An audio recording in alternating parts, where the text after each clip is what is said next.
Hello નમસ્કાર ખેડૂત મિત્રો, આ તમે જોઈ શકો છો ટ્રોલીમાં બાજરો છે અને બાજરો કાઢ્યા પછી અમે 3 દિવસ અત્યારે તાપમાન વધારે તપાયો હતો, જેથી કરીને બાજરામાં ભેજ ન રહે. મારા હાથમાં છે લીમડાના પાન. હવે અત્યારે હું લીમડાના પાન આમાં નાખી રહ્યો છું. એનું મેઇન કારણ છે કે અનાજમાં તમે લીમડાના પાન નાખી દો અને ખેડૂતોને સ્ટોક કરવાનો જ હોય અનાજનો. લીમડાનું પાન જો એ અનાજને સડવા દેતું નથી.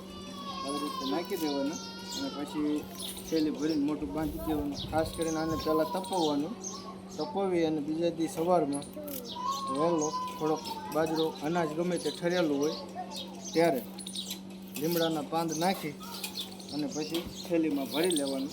એટલે આખું વર્ષ અનાજ સળતું નથી. અમે આવી રીતે કામ કરીએ છીએ, તમે જોઈ શકો છો.